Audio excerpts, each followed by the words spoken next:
911, what's the address of the emergency? 215 off of Mill Creek exit there. A car just went right off the overpass. You can try to imagine how devastating it was for me to learn of my family's suspicious fatal accident. These awful feelings were exacerbated when I learned that no one stopped at the scene to fill out a police report. On the evening news that night, police were pleading for witnesses to come forward. When I visited the accident scene for the first time, I was relieved that a U.D.O.T. camera had a perfect vantage point. This is what happened next. Traffic operations, Karen. My wife had an accident on 215 that I think was captured by the video cameras. I was wondering how I'd go about getting a copy of that video. We do not record from the cameras at all. The cameras on the freeway don't record? No, we don't record for them at all.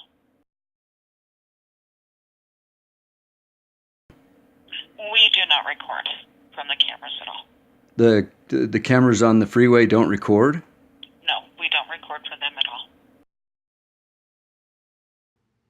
Since my family's accident, I've spoken to dozens of citizens involved in various accidents across the state who also reached out to U.D.O.T. in their time of need, only to receive the same heart-wrenching rejection. Please try to imagine if this were you. After further research, I learned this is not a single state issue. In fact, almost all states have this live feed only policy. One of the original selling points for our cameras was to prepare security for the 2002 Winter Olympics. Surely they would have required video. Interestingly, 7 years after my accident, I met and spoke to an employee of the state who, for the sake of their livelihood, wishes to remain anonymous.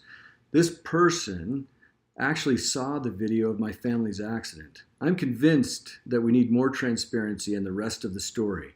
Perhaps there is a valid reason for what I believe, and many agree, is U.D.O.T.'s dishonesty. But even if the cameras truly do not record, shouldn't we at least be made aware of this and begin a discussion about what a potential cost to record might be?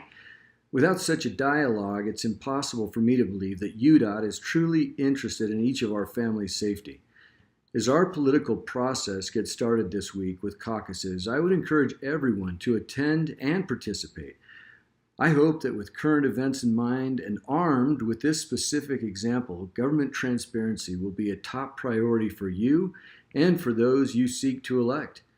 If government transparency is a top priority for you, my organization, Neighbor Watch Care, is devoted to identifying and sharing such issues. Please join and like us. If you're like so many of us and are outraged by this story and demand answers, please click our link to sign the petition.